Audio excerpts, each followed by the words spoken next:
ఢిల్లీ ఎన్నికల యుద్ధంలో బీజేపీ ఘన విజయం సాధించింది. కమలం వేసిన ఎత్తులకు అరవింద్ కేజ్రీవాల్ చిత్తయ్యారు. 2015 నుంచి ఢిల్లీలో అధికారంలో ఉన్న ఆమ్ ఆద్మీ పార్టీ ఆప్ను హస్తినా ప్రజలు ఈసారి తిరస్కరించారు. దీంతో 27 ఏళ్ల తర్వాత ఢిల్లీని బీజేపీ హస్తగతం చేసుకుంది. ఇంతకీ బీజేపీ గెలుపుకు కారణాలేంటి? ఆప్ ఓడిపోవడానికి కారణాలేంటి? ముందుగా బీజేపీ గురించి చెప్పుకుంటే కమలం పార్టీ గెలుపుకు ప్రధానంగా 5 కారణాలు కనిపిస్తున్నాయి. ఢిల్లీలో బీజేపీ గెలుపుకు ప్రధాన కారణం మహిళా ఓటర్లను ఆకర్షించడం.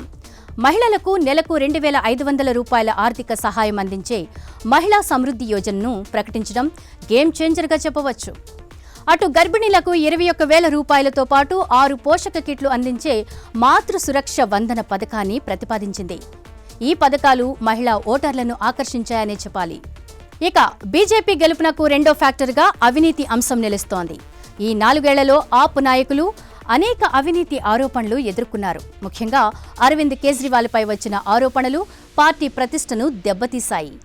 బీజేపీ ఈ అవినీతి ఆరోపణలకు ప్రచారంలో ప్రాముఖ్యతనిచ్చింది. ఇది ప్రజలకు ఆపుపై నమ్మకాన్ని కోల్పోయేలా చేసింది.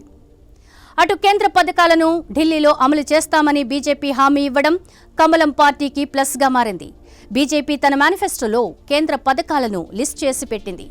ఇందులో ఆయుష్మాన్ భారత్ లాంటి పథకాలు కూడా ఉన్నాయి. ఇవి అమలు చేస్తే తమకు మెరుగైన ఆరోగ్య సేవలను అందుతాయని ప్రజలు నమ్మి ఓట్లు వేశారు. ఇక ఏ పార్టీ గెలుపులైనా ప్రధాన పాత్ర పోషించేది మేనిఫెస్టోనే.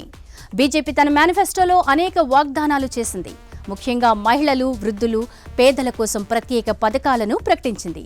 అటు నిరుపేద మహిళలకు పెన్షన్ పెంపు, ఎల్జీపీ సిలిండర్ల సబ్సిడీలు, మురికివాడల్లో 5 రూపాయలకే భోజనం అందించే అటల్ క్యాంటీన్లు లాంటి పథకాలను మేనిఫెస్టోలో పెట్టింది. ఇటు ఢిల్లీపై బీజేపీ పట్టుకు 5వ కారణం పోల్ మేనేజ్మెంట్. 27 ఏళ్లుగా ఢిల్లీ గద్దెకు దూరంగా ఉన్న బీజేపీ ఇప్పుడు పోల్ మేనేజ్మెంట్ను పటిష్టంగా నిర్వహించింది. మైక్రో లెవెల్లో ఇంటింటికి పార్టీ కార్యకర్తలు వెళ్లేలా ప్రణాళికలు రూపొందించి ప్రచారం చేయడంలో ఆ పార్టీకి కలిసి వచ్చింది. లోక్సభ ఎన్నికలు ముగిసిన వెంటనే ఆర్ఎస్ఎస్తో పాటు ఢిల్లీ పరివార్ అసెంబ్లీ ఎన్నికల లక్ష్యంగా ఢిల్లీలోని పలు కాలనీల్లో, మురికివాడ ప్రాంతాల్లో పర్యటిస్తూ వేలాదిగా చిన్న చిన్న సమావేశాలను నిర్వహించి ప్రజలకు చేరువవడం బీజేపీకి ప్లస్గా మారింది. మరోవైపు ఆమ్ ఆద్మీ పార్టీ ఓటమికి కూడా 5 ప్రధాన కారణాలు కనిపిస్తున్నాయి. ఆప్ ఓటమికి ప్రధాన కారణాలు ఆ పార్టీ ఎమ్మెల్యేలపై ఉన్న అవినీతి మరకలు. ముఖ్యంగా ఢిల్లీ లిక్కర్ స్కామ్లో సీఎం, డిప్యూటీ సీఎం నుంచి వరుసగా ఎమ్మెల్యేలు జైలు బాటపట్టారు. అటు సీఎం బంగ్లాషీష్ మహల్ అవినీతి అంశాన్ని కూడా బీజేపీ అస్త్రాలుగా చేసుకోవడంతో ఆప్కు గట్టి ఎదురుదెబ్బ పడింది. ఇక ఏ పార్టీ అయినా స్థానిక సమస్యలను పట్టించుకోకపోతే ఆ పార్టీ ఖచ్చితంగా ఓడిపోతుంది. ఆప్ కూడా అదే తప్పు చేసింది. ప్రజాకర్షణ పథకాలతో ఆప్కు పేద, మధ్యతరగతి వర్గాల్లో ప్రజాదరణ ఉన్నా స్థానిక సమస్యలు ఆ పార్టీకి నష్టాన్ని కలిగించాయి. తాగునీటి కొరత, పాడైన రహదారులు, ప్రజా రవాణాలో పలు సమస్యలను ఆప్ పట్టించుకోలేదు. అటు సీఎం ఎంత మంచివాడైనా ఎమ్మెల్యేల పనితీరు సరిగ్గా లేకపోతే ఆ పార్టీకి ఓటమి తప్పదు. ఆప్ ఎమ్మెల్యేలపై అనేక నేరారోపణలున్నాయి. కొంతమంది లైంగిక వేధింపుల ఆరోపణలు కూడా ఎదుర్కొన్నారు. నియోజకవర్గాల వారీగా విఫలమైన ఆప్ ఎమ్మెల్యేలపై పనితీరుపై ఛార్జ్ షీట్ల పేరిట బీజేపీ పత్రాలు పంచింది. దీంతో సిట్టింగ్ ఎమ్మెల్యేలపై ప్రజల్లో వ్యతిరేకత రెట్టింపైంది.